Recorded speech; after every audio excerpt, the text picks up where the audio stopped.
سلامونه می واخلئ ملګرو. جنید خان آیا محمد عامر ټیم ته واپس راځي؟ د شاهین افریدي یو ډیر اهم سټیټمنټ مخې له راغلی دی. محمد عامر ته یو ګرین سیګنل میلاو شوی دی. تاسو له دې معلومه راتلونکی T20 ورلډ کپ دی او د ټیم کپتان چې کوم دی دا وخت شاهین افریدي دی.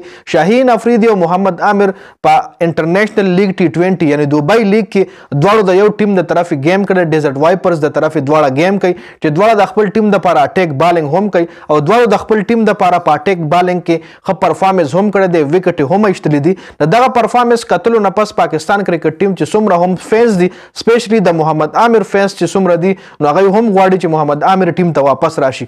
اوس محمد عامر ټیم ته واپس څنګه راتلی شي؟ آیا که چېرې هغه خپل ریټایرمنټ واخلي نو شاهین افریدي به هغه له په ټیم کې ځای ورکړي یا چې کم منیجمنټ ته یې به محمد عامر له په ټیم کې ځای ورکړي که نه په دې باندې تفصیلا خبره کوو نو ویډیو خپله هم مکمل وګورئ او مخکې ملګرو سره ضرور شریکئ. تاسو له دې معلومه په PSL کې د محمد عامر او د شاهین افریدي تقریبا PSL شپږم یا اووم چې کم سیزن و هغې کې به تاسو کتلي چې شاهین افریدي او محمد عامر یو بل پسې ډېرې زیاتې چغې واخلې وې د یو بل یې آوټ کړي چې بیا یو بل پسې مطلب خپل سلیبریشن ډېر سخت کړی و نو هغې نه مطلب د یو بل ډېر زیات خلاف و.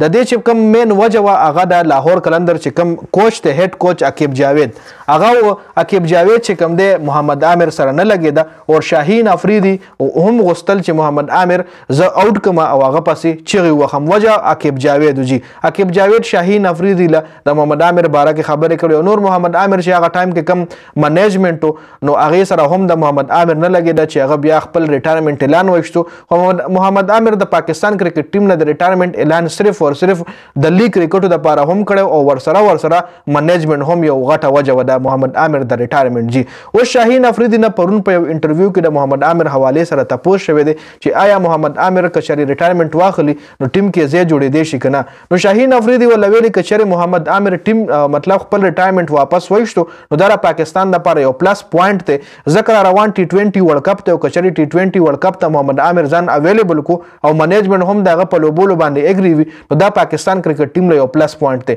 پلس پوینټ ځکه تاسو خپله سوچ وکئ دا T20 ورلډ کپ چې کوم دی ویسټ انډیز او امریکا کې دی. پیچز چې کوم دي نوي پیچز به نه چاله پته شته چې د بیټینګ پیچز به نه چاله دا پته شته چې د بالینګ پیچز به خو زیات چې کوم کرکټ ایکسپرټ دی وایي د بیټینګ پیچ به مطلب هغه چې کومه خوره د هغه د بیټینګ دپاره زیات فیور کېده جي نو د بیټینګ پیچونه به نو بیا چې کله تاسو سره په ټیم کې لکه اوس پاکستان کرکټ ټیم کې تاسو خپله سوچ وکئ چې امیر او شاهین اټیک بالینګ وکړي بیا ورپسې نسیم شاه حارث رؤف راشي یا ورسره احسان راشي یا نو تاسو خپله سوچ وکئ چې څلور د ټاپ کلاس بالران چې کوم دی به د پاکستان کرکټ ټیم کې وي. دې نه علاوه سپین ډپارټمنټ بیا کم بالران د هغه ټایم پته لګي چې کم سړی ښه پرفارمنس کوي نو به ټیم کې سلیکټ کیږي. نو شاهین افریدي ویلي دي که چېرې امیر خپل ریټایرمنټ اخلي نو دا د پاکستان کرکټ ټیم لپاره یو پلس پوینټ دی.